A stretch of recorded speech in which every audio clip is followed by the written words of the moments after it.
On vous aura prévenu, la première émission web en direct à la radio avec Variance FM et la société Kinic.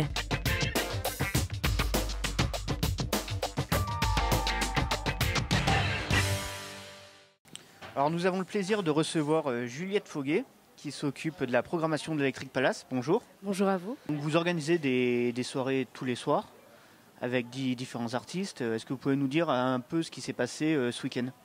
Donc vendredi, on a eu le plaisir d'accueillir Moster. C'était un groupe d'hip-hop qui venait de Paris. Après, on a eu un groupe clermontois Ultraviolet qui est assez connu ici. Et on a fini avec un groupe de funk Shaolin Temple Defenders.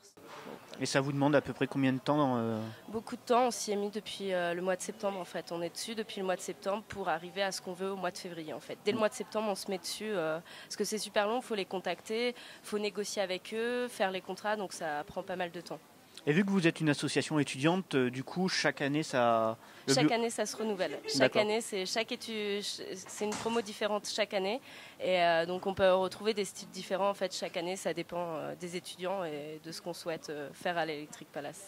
Et est-ce que c'est un atout, une difficulté de chaque année, voilà, passer le flambeau Non, je pense que c'est quand même un atout parce que chaque année, justement, ça permet de renouveler et de voir d'autres artistes parce que personne ne refait passer chaque année les mêmes artistes. Donc, on découvre chaque année de nouveaux artistes venus d'horizons différents. Par exemple, l'année dernière, ils avaient mis Thérapie Taxi qui est en train de monter là et qui a fait un feat avec, par exemple, Romeo Elvis, donc, qui est assez connu dans le milieu du rap.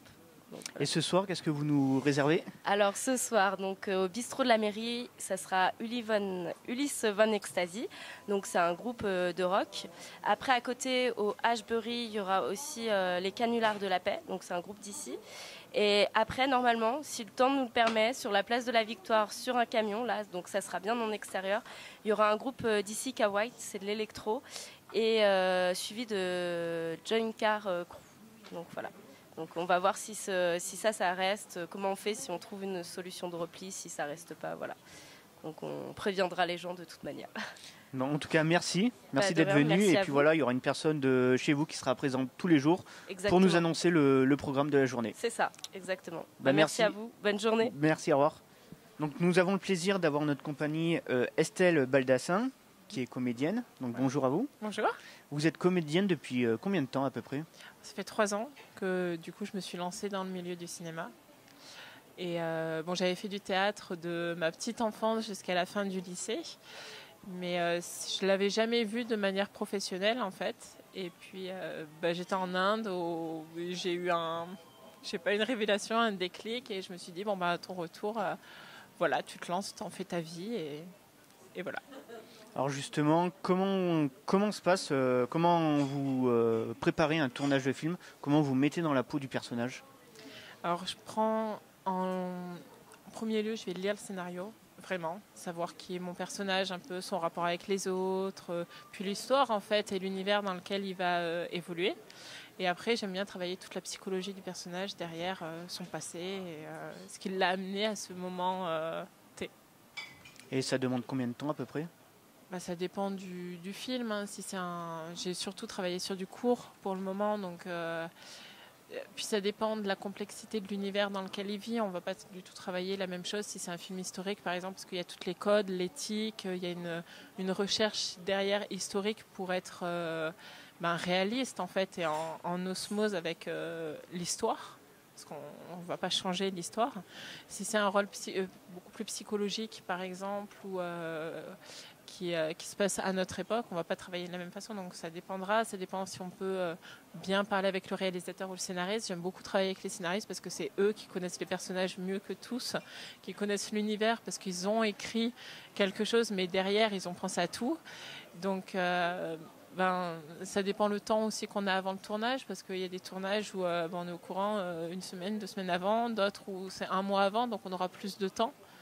Donc il y a plein de choses qui rentrent en compte. Et justement, est-ce que parfois vous proposez au scénariste ou au réalisateur des petits traits de caractère de votre personnage ? Oui, j'aime bien parler de mon personnage, de comment je le vois. Après, c'est un échange en fait. Je vais voir si si j'ai raison ou pas. Et puis après, de toute façon, il y a toujours une marge de manœuvre qu'on a, une liberté qu'on a pour notre interprétation, parce que sinon ce serait trop carré et ça serait plus artistique. Enfin, on serait trop contraint. Et il y a des réalisateurs qui travaillent avec cette contrainte-là. Après, je trouve ça un peu dommage parce que chacun a son interprétation, chaque acteur jouera un rôle différemment. Alors justement, on en discutait tout à l'heure en off. Vous avez un attrait pour tout ce qui est personnages historiques. Oui. Vous avez notamment joué dans un épisode de la saison 2 de Versailles. Oui, tout à fait. Donc est-ce que vous pouvez nous en raconter ? C'était une petite apparition, mais il y a eu un casting pour quand même parce qu'on voit très bien à l'image. Et justement, c'était super intéressant. Avant le casting, par exemple, c'était pour la saison 2 que je tournais, donc j'ai regardé toute la saison 1 pour m'inspirer de la vision du réalisateur et de la série par rapport à l'histoire, parce qu'ils sont assez... tout en suivant l'histoire quand même telle qu'elle était, il y a une part de liberté, donc il faut suivre aussi ça pour être en accord en fait avec le casting. Et puis après, il y a les codes, il y a l'éthique, il y a le maintien, parce qu'on se maintenait droit, le toucher, avec le rapport au toucher avec les gens, parce que par exemple pendant le casting, on a fait une scène où on arrive à une soirée, et on va pas arriver main sur l'épaule, etc. C'était pas du tout à l'époque, donc il y a cette recherche-là qui est super intéressante. Puis même le jour du tournage, les costumes, le HMC, tout ce qui est habillage et maquillage, les coiffures, puis même le décor, ils avaient tout reconstruit. C'était en studio, on se croyait vraiment à Versailles, et ça c'est impressionnant et c'est très enrichissant, très inspirant, et j'adore ça. Et justement, voilà, pour ce rôle-là, même s'il était court, combien de temps ça vous a demandé pour vous mettre dans la peau du personnage ? J'ai fait pas mal de recherches. J'ai été au courant à peu près 2-3 semaines avant le casting. Donc j'ai lu pas mal de bouquins, j'ai regardé beaucoup de documentaires, etc. Après, j'aime beaucoup cette partie de l'histoire, donc je savais un peu. Mais oui, j'ai utilisé ces 3 semaines dès que j'avais un moment, etc., de libre, pour vraiment m'inspirer et travailler le personnage, travailler l'époque et l'éthique et les codes qu'il y avait. Parce que je jouais une noble à la cour de Versailles, mais pas une noble puissante. Et à cette époque, tout ce qu'on voulait faire, c'était plaire aux puissants et ne surtout pas leur déplaire, quitte à être transparent parfois, parce que si on déplaisait, on perdait notre noblesse, on quittait la cour, et c'était le plus gros déshonneur qu'on pouvait avoir dans notre famille à cette époque-là. Donc ça, fallait le travailler, en fait, cette finesse et ce côté de... parce qu'on arrivait à une soirée, en fait, où c'est le frère du roi qui l'organise dans sa chambre. Donc on arrive, on a un couple, on arrive, et donc on prend un pas où on ose quand même. Bon, en fin de compte, on ne rentre pas, on est refusé à la soirée, donc il y a ce côté où... on a déplu, en fait. Qu'est-ce qui va aussi se passer derrière, même si on ne le montre pas après. C'est important de le sentir, en fait, parce que c'est le sentiment qu'ils auraient eu à cette époque-là. D'accord. Et donc voilà, vous avez joué dans des séries, mais aussi dans des courts-métrages. Voilà, dans du court-métrage. Les derniers en date, donc l'année dernière, ça a été Nous ne verrons plus le soleil, donc c'est un huis clos. Donc là aussi très intéressant, parce que ça fait une quinzaine d'années qu'on est enfermés ensemble. Donc malheureusement, on n'a pas eu beaucoup de temps avant le tournage. Moi, j'habite sur Paris, le tournage était à Rennes, l'équipe était à Rennes. Donc on a surtout discuté par Internet. Mais c'est vrai que j'aurais voulu plus travailler ce côté, les souvenirs, parce que quand on est enfermé dans un huis clos pendant 15 ans avec les mêmes personnes, c'est pas le même rapport que si c'était depuis 3 jours. Après, il y a aussi à Liverpool, où j'ai tourné dans 2 films, où c'était en kino, mais 2 films qui ont eu Donc le kino, on a très peu de temps pour tourner avec les moyens du bord, mais c'est de la passion avant tout. J'habitais à Londres à cette époque-là. Et quand j'ai su qu'il y avait des tournages comme ça à Liverpool, j'y suis allée, et c'était incroyable parce qu'on a tourné avec des équipes anglaises, que c'était en noir et blanc, je joue le rôle d'une prostituée, donc c'est pareil, j'avais 1 jour ou 2, même pas, de préparation de rôle. Donc, j'ai passé tout mon temps, toutes mes heures. J'ai pratiquement pas dormi pour les habitudes, comment elles se sentent, comment elles s'habillent. Enfin, voilà, c'était plus une escort girl qu'une prostituée. Donc, c'est pareil, c'est pas au niveau de la vulgarité, la façon de s'habiller, la façon de parler, c'était pas pareil. Bon, le rendu est super beau. C'est un noir et blanc, un peu comme les anciens films, etc. C'était super. Alors justement, pour vous, entre le côté série, le côté plus fiction, pour vous, le personnage, est-ce qu'il est plus simple à travailler pour une fiction qui va durer peut-être 20 minutes, une demi-heure, ou plus pour une série qui va là durer sur la longueur, même si vous avez fait qu'une simple apparition pour Versailles? Je pense que le challenge sur une série, c'est que le personnage évolue constamment et il y a constamment de nouveaux personnages. Donc, c'est-à-dire qu'on part sur une base de personnages on n'est pas au courant de tous les épisodes qui vont se passer, on n'est pas au courant de toutes les saisons, s'il y en a qui vont sortir ou pas. Donc, la complexité, c'est de pouvoir s'adapter, en fait. Que si on a un scénario fixe sur une fiction, notre personnage, on sait comment il va évoluer, en fait. Il ne sera pas en constante évolution, en constant changement. Il n'y a pas des variances au niveau de son environnement qui vont arriver constamment et dont il ne sera pas au courant. Donc, je pense que ce n'est pas le même travail, ce n'est pas le même challenge, mais les deux sont très intéressants, en tout cas. Surtout que dans la série, je pense que le personnage, vous pouvez le faire évoluer, il grandit un peu avec vous. Oui, voilà, tout à fait.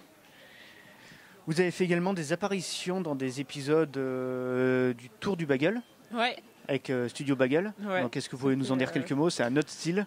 Alors tout à fait, c'est pas du tout la même ambiance sur plateau non plus. Sur Lollywood aussi, qui est une autre chaîne web et sur YouTube, et c'est super intéressant. C'est pas du tout la même façon de travailler. En plus, c'est de la comédie, c'est de l'humour, donc c'est encore différent. Ce qui était marrant sur Bagel, c'est que la première fois que je suis arrivée, à la base, je devais être vraiment de la figure au fond. On ne devait pas me voir. Et puis, j'aime bien discuter avec les équipes. Moi, le cinéma, pour moi, c'est humain. On travaille avec des êtres humains pour donner des émotions aux êtres humains. Donc, sur un plateau, j'aime discuter avec tout le monde. Et je discutais avec les techniciens. Et en fin de compte, il manquait une actrice. Et donc, ils ont demandé à un des techniciens s'il voulait. Et le technicien, je venais juste de discuter avec lui. Il me dit, mais ils me font toujours venir à l'écran alors que j'aime pas ça. Et donc, je fais, si tu veux, moi, je suis comédienne. Et donc, du coup, ils m'ont mis en premier plan. Donc, c'était assez drôle parce que j'arrivais devant eux et on interagissait. Il n'y avait pas de texte, mais c'était assez sympa. Et puis, quand on refait les prises, c'est vraiment de l'humour. Donc, on est mort de rire entre les prises. On reprend notre sérieux entre-temps. Mais non, c'est vraiment sympa. C'est détendu. Et en termes d'univers, quel est l'univers qui vous attire le plus? Tout à l'heure, on parlait du côté historique. Là, c'est plus un univers côté humour. Est-ce que vous avez... Alors, j'aime beaucoup le côté drame aussi. Thriller, dur et puissant. J'ai eu une enfance qui n'était pas forcément très réjouissante. Donc, je pense que le cinéma, c'est un peu pour moi une thérapie. Et ce côté drame... Puis même le cinéma que je regarde est très dur, puissant. J'aime quand on met sur la table des sentiments compliqués, des interactions familiales. J'aime aussi qu'on montre les choses pour dire, vous voyez, ça existe. Vous n'avez peut-être pas eu ce genre d'émotion, mais ça existe. Pour dénoncer des choses que les préjugés font qu'on n'en pense pas. Par exemple, on parle beaucoup des violences faites aux femmes. Oui, il y en a énormément, mais il y a aussi des hommes où il y a des violences sur les hommes, et ça, on n'en parle pas non plus. Donc, il y a beaucoup de choses. Le cinéma, il y a Xavier Dolan qui a dit une fois en interview que c'était son moyen de communication. Et en fait, quand il a dit ça, j'ai réalisé que c'était le mien. Donc, plus le drame aussi. J'aime bien la comédie, mais je me ressens plus à l'aise, je pense, dans du drame et du thriller. D'accord. On en discutait tout à l'heure. Vous êtes une ancienne Clermontoise. Oui. Donc pour vous, le festival, c'est pas la première fois que vous venez? Non, c'est une tradition. J'ai toute ma famille à Clermont. Voilà. Ma mère est à Rion, donc voilà, je vais piquer sa voiture aujourd'hui pour venir. Mais voilà, donc j'y allais toute petite aux séances scolaires. J'y suis allée après une année en bénévole lorsque j'ai décidé du coup d'intégrer le milieu du cinéma parce que c'est beaucoup de rencontres, c'est beaucoup de films, donc on comprend un peu au niveau national et international qu'est-ce que les gens pensent, qu'est-ce qu'ils ont envie de dire, et après en tant que professionnel. Donc voilà, je change l'évolution. Mais voilà, c'est une tradition pour moi. J'adore Clermont, j'adore le festival. C'est très enrichissant. On rencontre plein de gens et voilà, les gens avec qui on a envie de travailler aussi. Donc, et justement, voilà, cette année, vous êtes venu chercher. Qu'est-ce que vous êtes venu rechercher? J'aime bien voir la façon dont travaillent les réalisateurs aussi. C'est pour ça que je hante les expressos le matin. Parce que ils parlent de leur film, donc on voit leur vision, qu'est-ce qu'ils ont envie de faire aussi, leur façon de travailler, parce que toutes les façons de travailler, on s'y associe pas à toutes. C'est comme chacun a sa méthode de travail. Et il y en a où on s'y reflète et d'autres où moins. Donc, des sujets aussi où on a envie d'en parler. Je parlais des drames familiaux, etc. Samedi, j'ai vu l'avant-première de Jusqu'à la garde de Xavier Legrand. Je ne connaissais pas du tout ce réalisateur avant. Et j'ai aimé le film est incroyable. C'est à voir. Voilà, il sort mercredi. Je fais à la pub, mais le film est super. Et oui, voilà, donc on voit les manières de travailler, les univers dans lesquels ils ont envie d'évoluer aussi, s'ils ont envie de changer, s'ils sont plus du documentaire, de la fiction, les deux mélangés. Donc ça permet de visualiser un peu les gens avec qui on a travaillé. Et justement, est-ce que vous avez eu un coup de cœur dans les courts-métrages que vous avez pu voir depuis ce week-end? Alors pas encore. Pas encore? Mais il y a des programmations qui m'aiment plus, que j'aime plus que d'autres. F6 particulièrement, elle est passée hier, compétition nationale.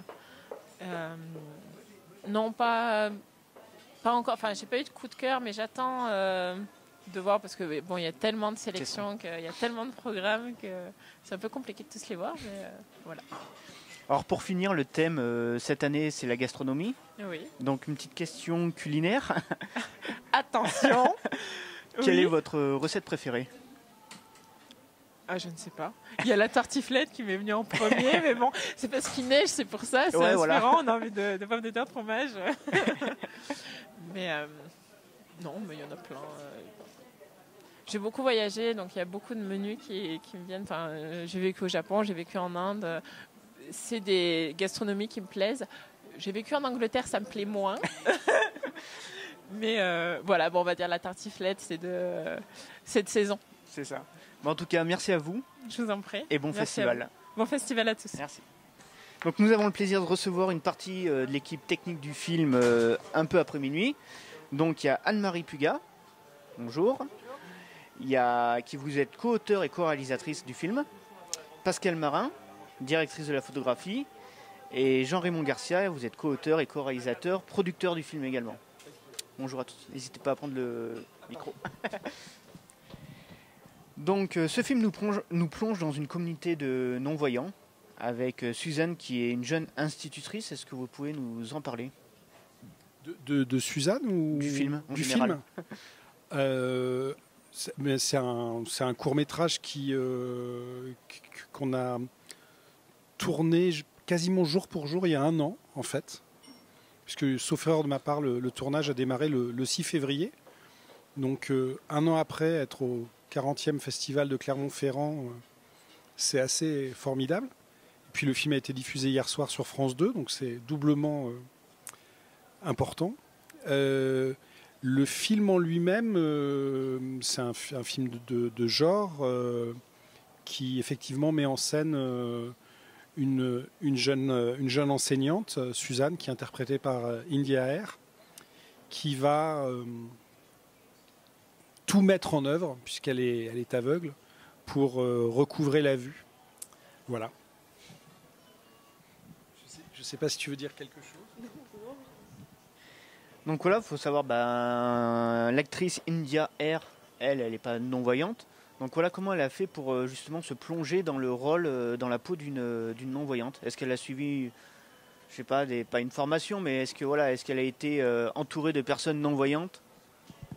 Oui, oui. Rémi et India ont été coachés en fait par Melchior Durouet, qui est acteur aussi dans le film. Et India a dû travailler avec lui plusieurs séances sur est réellement aveugle. Voilà, donc il a coaché sur plusieurs séances, sur plusieurs scènes, on a fait des répétitions. Donc India portait ses lentilles. Donc il faut savoir que les lentilles qu'elle porte dans le film sont des lentilles complètement opaques. Donc elle ne voit absolument rien, donc n'a absolument aucun repère.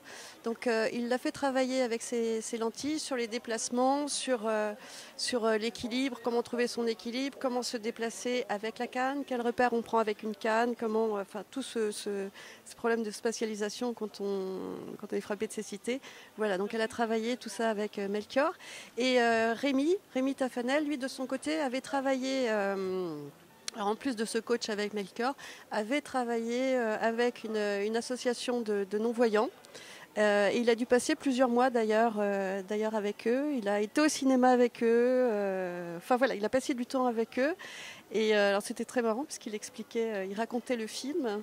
Et il nous avait raconté une petite anecdote qui est assez drôle. Il nous avait raconté qu'une dame, en prenant connaissance du film, lui avait dit « mais je rêverais de pouvoir voler les yeux d'un aveugle pour recouvrer la vue ». Alors justement, voilà, Rémi, lui, joue le rôle de Pierre dans le film, qui est le lecteur, l'accompagnateur de Suzanne. Oui, alors effectivement, Suzanne a un lecteur attitré. En fait, c'est pas tant un lecteur qu'un assistant. Ce qui est une réalité. Enfin, il existe des enseignants aveugles qui peuvent compter sur le concours de jeunes gens qui les assistent au quotidien dans leur pratique professionnelle. Et en effet, par extension, j'allais dire, Rémi, enfin le personnage de Pierre qu'interprète Rémi, est plus que son assistant, c'est aussi son lecteur particulier, et elle choisit pour lui des romans, des textes, des poésies qu'il enregistre. Alors justement, Suzanne est non-voyante, mais c'est pas du tout une victime. Elle est au contraire, on va dire, limite un personnage démoniaque. Est-ce que vous pouvez nous en dire un peu plus sur... Oui, alors effectivement, nous, ce qui nous intéressait beaucoup, c'est un peu renverser les idées reçues sur les personnes malvoyantes ou handicapées. C'est-à-dire qu'il y a fondamentalement chez les voyants une sorte de rassurance quant à la situation des aveugles. On projette l'idée selon laquelle, au motif qu'ils seraient privés de la vue, ils déploieraient ou ils développeraient une sorte de sixième sens. En réalité, c'est pas très juste. Ce sont des gens qui peuvent être très dépendants. Et là, il y avait cette envie de casser l'idée reçue selon laquelle un ou une aveugle serait une sorte de victime. Et on a voulu un personnage héroïque, au sens où elle est très déterminée. Elle a une espèce comme ça de charme un peu vénéneux. Et puis, ça nous amusait beaucoup l'idée de d'écrire un rôle de méchante. Hitchcock disait que plus réussi est le méchant, meilleur est le film. Alors, je ne sais pas si le rôle est réussi, mais en tout cas, je crois qu'India est vraiment assez épatante dans le registre comme ça de la cruauté et de la duplicité. Il y a toute une atmosphère aussi. Comment vous avez fait pour travailler autour de cette atmosphère qui est à la fois angoissante, pesante pour le spectateur? Ça doit beaucoup à Pascal, la directrice de la photo. C'était très plaisant d'avoir des réalisateurs qui, pour une fois, voulaient sortir du réalisme. Il y a une demande plus majoritaire de films contemporains. Là, on était sur un film qui pouvait se permettre d'aller très loin.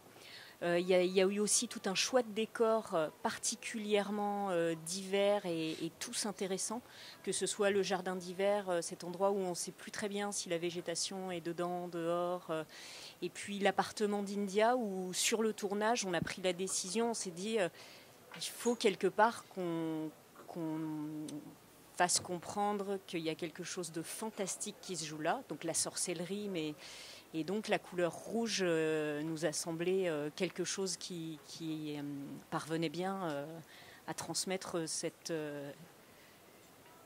chose atypique, cette femme qui réussit à convoquer les puissances occultes. Voilà, et donc oui, c'est un film qui passe par plein de couleurs, plein d'ambiances, de la brume, enfin un peu tous les ressorts classiques, mais qu'on a essayé de rendre très intemporel aussi. C'est ça, voilà, ça navigue à la fois entre le réel et l'irréel, limite le cauchemar. Tout à fait. Et même au niveau du temps, on ne sait pas trop à quelle époque se situe le film. Oui, complètement. C'est un film qui se passe entre les années 50 et maintenant, je dirais. mais c'était le but. Comme cette école, les enfants, c'est quelque chose de très quotidien et en même temps, il y a tellement d'éléments très angoissants dans cette école que finalement, ça devient presque gênant et là aussi, c'était le but. Le côté déguisé aussi des enfants. Bien sûr.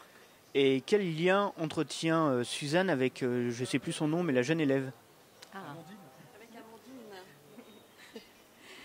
Alors il y avait cette idée de faire un peu ce parallèle entre... alors on a déjà travaillé par communauté en fait, communauté d'aveugles, communauté d'enfants, et il y avait cette idée de faire une espèce de miroir avec Suzanne enfant, sans que ce soit explicite, mais en tous les cas quelque chose comme ça qui nous rappelle Suzanne enfant. D'ailleurs il y a une similitude dans les visages, il y a quelque chose voilà, qui pourrait rapprocher les deux personnages.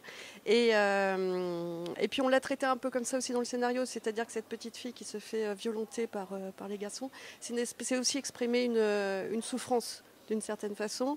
Et India qui, à un moment donné, aussi dans cette salle où elle va tuer le lapin, et demander au jeune Lucas de nettoyer le sang, toi qui n'aimes pas ce qui est sale, nettoie aussi par terre. C'est une manière d'exprimer toute cette souffrance et puis de faire un écho à sa propre souffrance à elle. Voilà, je ne sais pas, tu veux rajouter autre chose?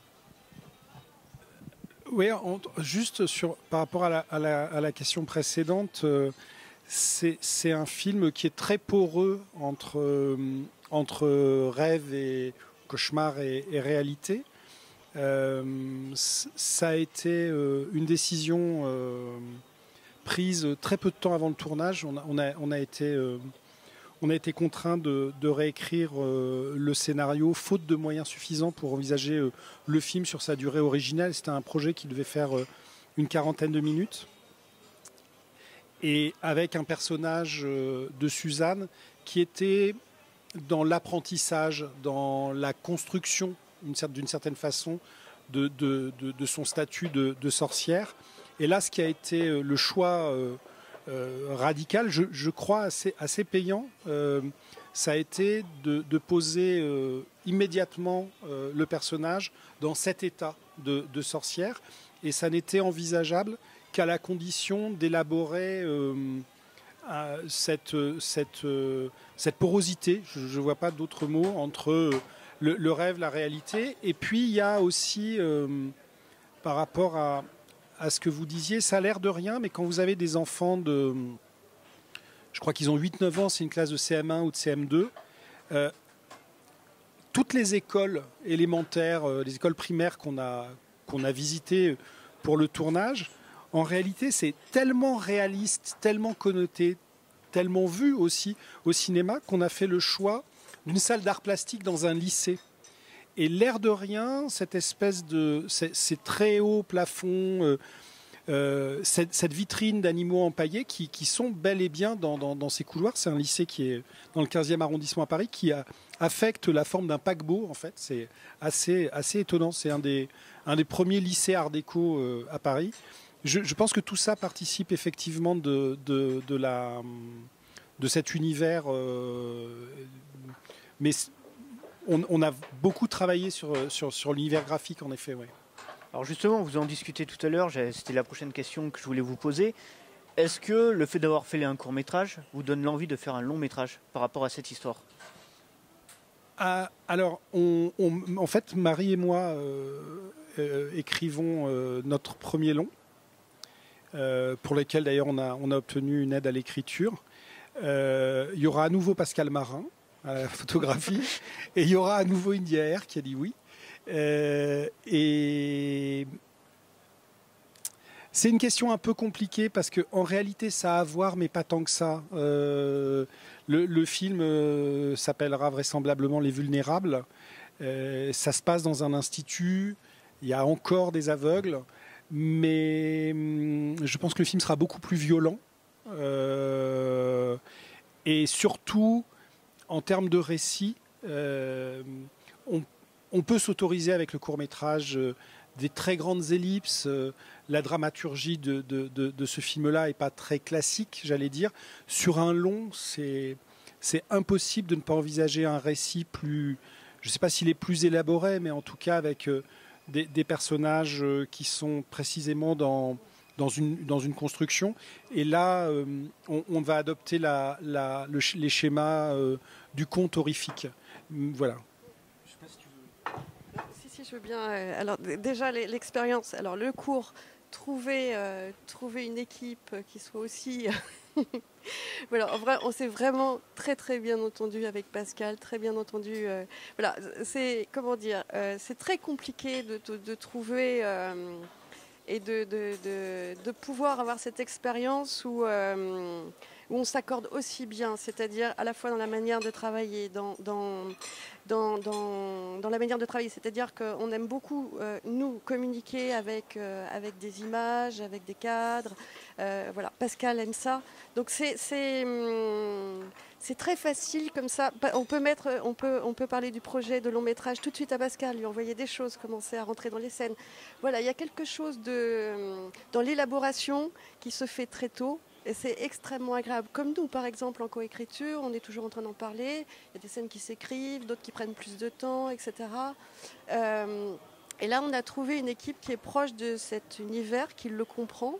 Et par exemple, tout à l'heure, Pascal parlait de la scène de l'appartement qu'on a quasi monté sur place. On connaissait les intentions, on n'avait pas eu le temps de travailler sur cette scène.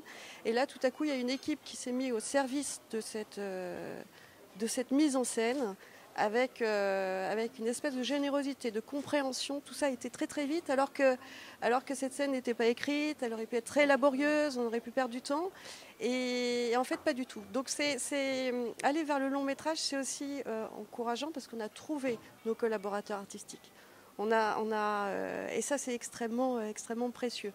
Alors, on a eu du mal au début à se dire on va parce que il y a une frustration aussi par rapport au cours. On était parti d'un film qui faisait quand même 50 minutes, qui était assez long. On pouvait développer les personnages. Où évidemment, il n'était pas question de travailler un cauchemar éveillé, donc travailler toutes ces ellipses qu'on retrouve dans le cours. Et puis on a hésité. Puis finalement, on s'est lancé dans cette écriture du long métrage assez naturellement. Parce qu'on a plein de choses encore à dire, à développer. Il y avait cette idée aussi de travailler cette fois-ci un conte horrifique, qui est extrêmement... voilà, c'est réjouissant de pouvoir reconstruire, de pouvoir redévelopper les personnages et d'être encore plus inventif. Et comme effectivement on sait qu'on a ces collaborateurs artistiques qui nous suivent, on sait qu'on va pouvoir passer nous aussi un cap dans cette atmosphère qu'on a commencé à trouver. Voilà, on a touché des choses, on va pouvoir les développer un peu plus. Et ça peut se faire qu'avec une équipe de qualité. Et je crois qu'on... Voilà. C'est touchant. J'ai hâte. Ouais, parce que c'est... L'air de rien, ce sont des films qui sont relativement isolés dans le paysage, pas seulement du court-métrage en France, du cinéma français. Il se trouve que c'était le seul court-métrage français sélectionné à Fantasia, à Montréal, qui est probablement l'un des plus grands festivals du film de genre en France et qui présente aussi bien d'ailleurs des courts que des longs métrages. Et on a eu la chance, grâce à Unifrance, d'aller à Montréal et on est resté 2 à 3 semaines sur place parce que la manifestation vraiment dure sur une assez longue période. On a vu une 50aine de films et on a été très frappés par la diversité des propositions, notamment dans le cinéma européen. On a vu des films allemands, des Pays-Bas, de Pologne. Et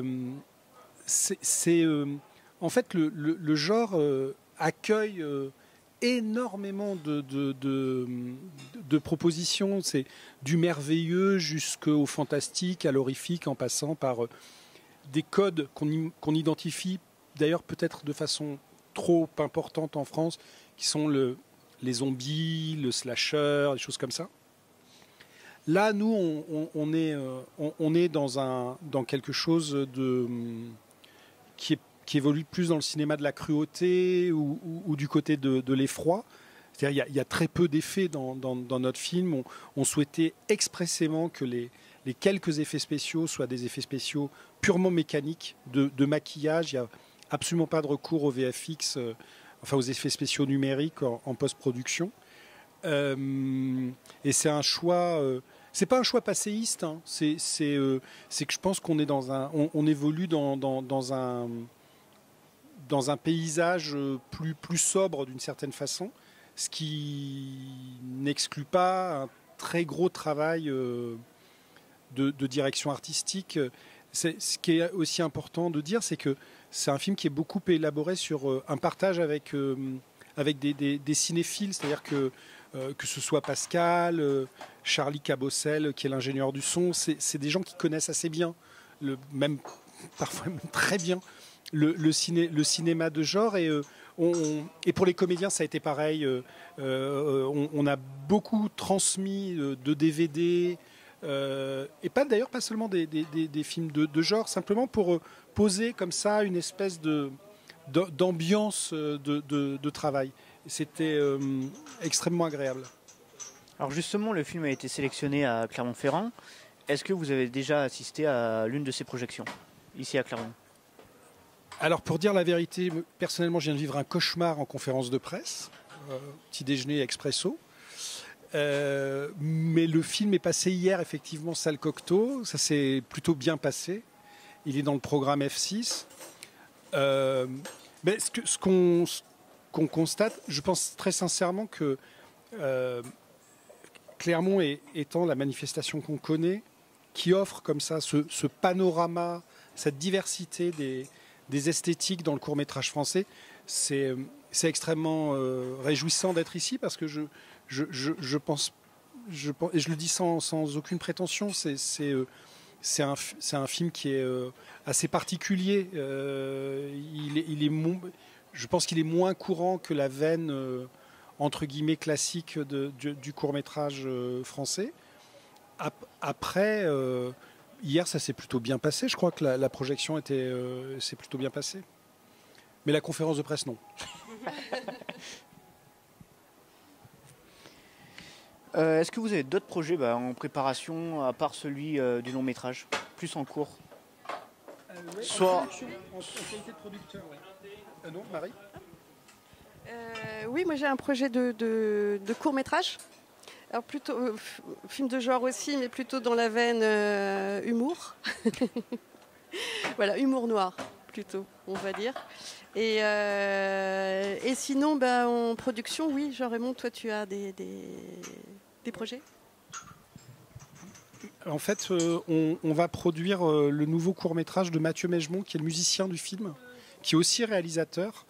Et c'est un court-métrage qui s'appelle Ghoul, et qui est l'histoire d'un petit garçon qui est collégien et qui est totalement convaincu que sa conseillère d'éducation est une goule, c'est-à-dire une sorte de vampire femelle. Voilà. Et donc c'est un projet qui a déjà décroché quelques subventions et qui devrait se tourner en octobre prochain. Mathieu tournant dans les semaines qui viennent un court-métrage qui est plutôt qui est aussi un film de genre et qui est issu des résidences SoFilm Canal+, et qui, je crois, se tournera dans la région Grand Est. Voilà. Et sinon, on termine un long-métrage comme coproducteur, un film argentin d'Alejandro Fadel. Et on coproduit le deuxième long-métrage d'un réalisateur qui s'appelle David Perrault, qui avait son premier long, s'appelait Nos héros sont morts ce soir. Et là, c'est un western qui se tournera entre la France et le Canada, qui est produit par Fares Ladjimi à 1001 Productions et U Productions, qui est la société qui a produit notre film, qui est notre société en fait, et coproductrice. Voilà, c'est pas mal d'être auteur, réalisateur, producteur, mais ça demande un peu d'organisation. Est-ce que justement il y a un rôle qui sort du lot pour vous ou pas du tout? Moi je vais répondre très clairement, je préfère être auteur-réalisateur que producteur. Réellement, ce que j'aime dans la dimension de production, c'est travailler avec des personnalités, des réalisatrices ou des réalisateurs. Ça m'intéresse beaucoup. Tout ce qui a trait à la direction artistique, au développement. Ensuite, la dimension administrative m'horripile. Et après... Après, c'est vraiment une question d'organisation, mais c'est vrai que c'est dans le métier de la production, c'est beaucoup plus tout ce qui relève de la direction artistique, des rencontres avec les cinéastes, la fabrication. Ça m'intéresse comme réalisateur, moins comme producteur en fait. Pascal, tu as Moi, j'ai pas choisi. Non, je vais par rapport à tes films, au film que tu allais faire. Non, j'ai pas grand-chose à ajouter. C'est juste, voilà, à un moment donné, les choses, il faut s'organiser pour pouvoir. Alors moi, je travaille aussi en production avec Jean Raymond, mais non, ce qui prime, c'est la réalisation, vraiment, l'écriture aussi, vraiment. Mais c'est faire nos films. Après, travailler sur d'autres projets comme celui de Mathieu. Voilà, Mathieu a travaillé aussi sur notre projet. Enfin voilà, c'est des histoires de bande. J'aime bien être en bande, en clan. Et puis voilà, donc Mathieu travaille avec nous sur la musique de film. Nous, on va travailler avec lui sur la production de son court-métrage. On s'entend bien, il y a des choses qui se mettent en place très, très, très vite et c'est extrêmement agréable. Oui, dans ces conditions, c'est vrai que j'aime bien toucher à la production quand on est dans ce cadre-là. Marie a dit le mot-clé, l'idée c'est vraiment une bande. Ça c'est vraiment bien. Pour finir, cette année le thème c'est la gastronomie. Donc une petite question culinaire, quelle est votre recette préférée? Quelle est notre recette préférée? Ah, alors moi il ne faut pas me poser ça, j'aime tout. Donc la liste va être longue, Pascal. Ma recette préférée, c'est le katsukari rice ou le curry japonais. Alors, moi, j'adore les roast beef avec des haricots verts, des flageolets. J'adore le roast beef. Voilà. Et en fait, Marie, elle aime bien le couscous. Elle aime beaucoup de choses, mais le couscous, quand même, tu aimes bien. Et la paella de ma mère. Merci en tout cas. Merci à vous. Et bon festival. Merci. Nous recevons Christophe Liabeuf de l'association La Pellicule Ensorcelée. Bonjour. Alors est-ce que vous pouvez nous présenter cette association en quelques mots? Alors la Pellicule Ensorcelée, c'est une association de diffusion, essentiellement de courts-métrages, mais aussi documentaires, cinéma, art et essai, qui n'accède pas beaucoup aux salles de cinéma, dirons-nous. C'est une association qui est basée à Charleville-Mézières, donc historiquement Champagne-Ardenne, désormais en Grand Est. Qui existe depuis 2001 et qui rayonne sur un peu toute la région avec différents dispositifs un petit peu originaux, avec des projets en salle de cinéma, en médiathèque, mais aussi un projet qui est plus connu à Clermont-Ferrand, qui est une salle de cinéma en caravane, notamment. Alors justement, la caravane ensorcelée sillonne les routes, avec des chiffres énormes. 10 ans d'existence, plus de 200 films, plus de 30 000 spectateurs, plus de 50 000 km parcourus, plus de 150 communes visitées. Et on dit, et ça continue, ça, oui, c'est un projet qui a été monté en 2006, donc on a un peu plus de 10 ans désormais. et qui s'adapte en fait constamment aux sollicitations. Donc c'est vrai que plus il a avancé dans le temps, plus il s'est éloigné de sa base de Charleville-Mézières. Donc forcément, on a rajouté des kilomètres. Et puis qui adapte complètement son contenu de film au public qu'il accueille. Donc c'est vrai qu'on évoque 200 films, mais c'est plutôt un catalogue de 200 films et qui a été beaucoup plus élargi parce que ponctuellement on va chercher des films spécifiquement sur des demandes, sur des thématiques, des choses comme ça. Donc on est, voilà, c'est l'histoire qui fait qu'on a des volumes qui donnent l'impression d'être aussi colossaux, quoi. Et justement, d'où est venue cette idée de projeter des films dans une caravane? Et ben justement d'amener, de se promener, voilà, d'aller au plus près des gens, d'aller rencontrer des spectateurs. C'est une prise de conscience aussi que les salles de cinéma sont de moins en moins nombreuses, sont de plus en plus éloignées des campagnes notamment, et de se dire qu'est-ce qu'on peut inventer un moment comme autre projet, une manière d'amener au plus proche de l'image pour les gens. Donc la caravane, c'est vrai que c'est un objet assez ludique, c'est un côté vacances. On l'a décoré en plus de manière à attirer vraiment le regard, hein, les rouges et blanches. Donc on est dans cette volonté d'aller cueillir des regards, je dirais. Et puis une volonté de caravane, c'était aussi de travailler différemment le cinéma. C'est-à-dire justement, on n'est pas dans le même rapport à l'image que dans une salle de cinéma, où on est en frontal face à un écran et les uns derrière les autres. Là, on est dans un dispositif avec des banquettes en U et avec des films qui sont accompagnés. Donc chaque film est présenté. Après chaque projection de un film, on discute, on échange avec les spectateurs. Donc on est aussi dans un temps qui est très différent et un spectateur qui est quand même moins passif qu'il ne l'est dans un fauteuil de cinéma. Voilà, c'est aussi cette réinterrogation-là qu'on voulait faire auprès du spectateur. Ça permet aussi de tisser un peu un lien entre la culture et le public?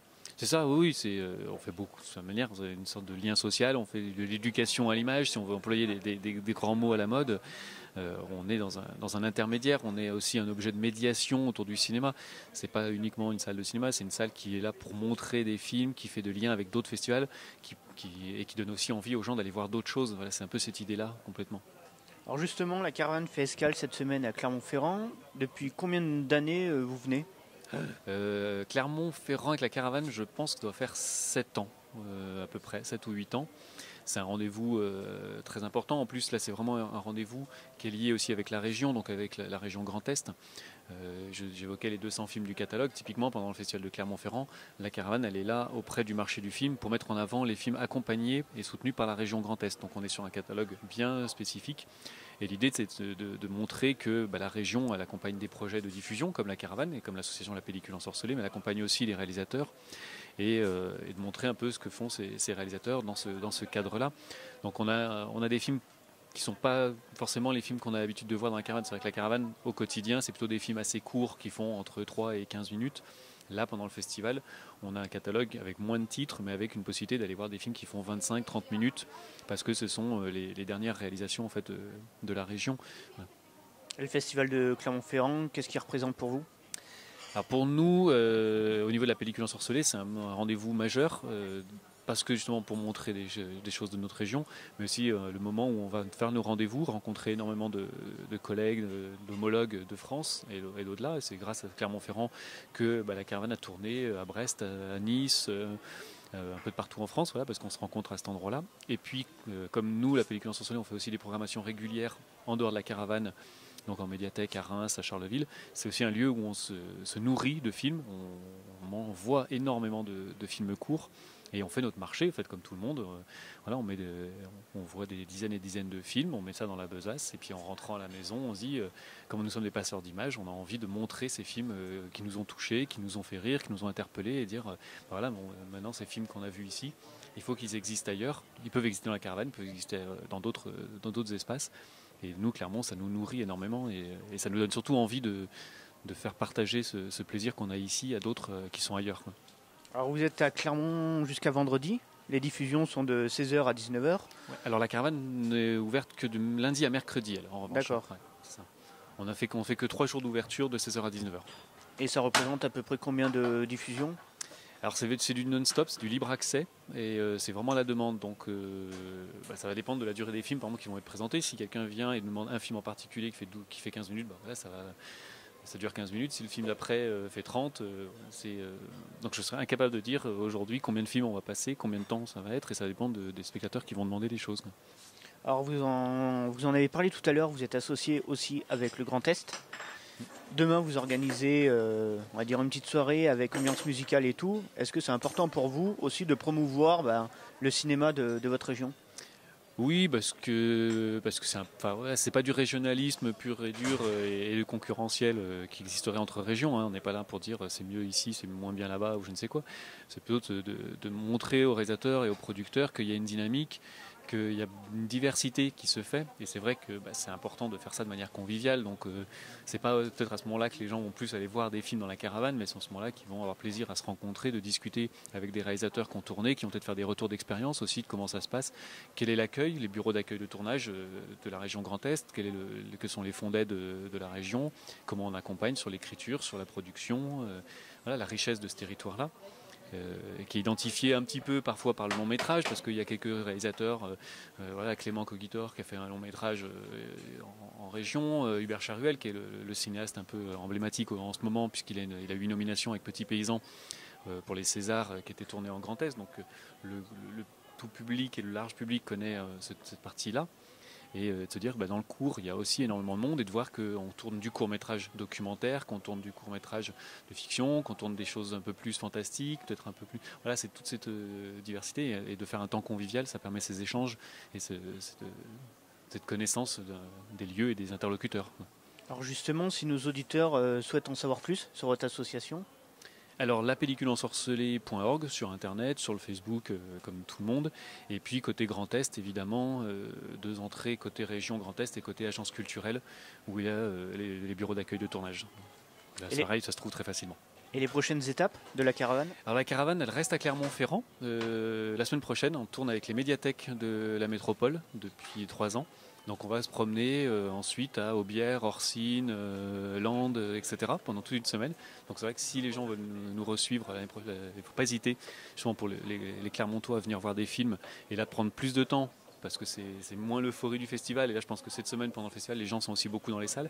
La semaine prochaine, c'est de prendre du temps. Et puis en plus on fait des ateliers autour du cinéma, d'animation, notamment sensibilisation aux jeux optiques en parallèle, des choses qu'on fait assez régulièrement.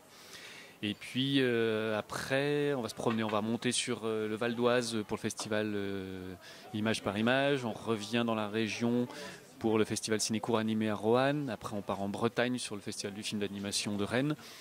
Voilà, c'est un gros printemps qui arrive avec beaucoup de sollicitations, et c'est chouette parce qu'on rencontre beaucoup de monde, on voit plein de films et on est sur les routes et c'est magique. Pour finir, le thème de cette année, c'est la gastronomie. Donc une petite question culinaire, quel est votre plat préféré? Alors on va rester un peu local, on va manger du fromage quand même, je pense. C'est peut-être ça. Mais je sais pas, c'est pas seulement le plat, c'est plutôt le moment qui est important, je crois, dans la gastronomie. Et c'est vrai que moi, je mange beaucoup le plaisir de la raclette entre potes ou de la soirée crêpe, des choses comme ça qui peuvent être très simples. Et c'est plutôt le moment qui est partagé, là, encore une fois.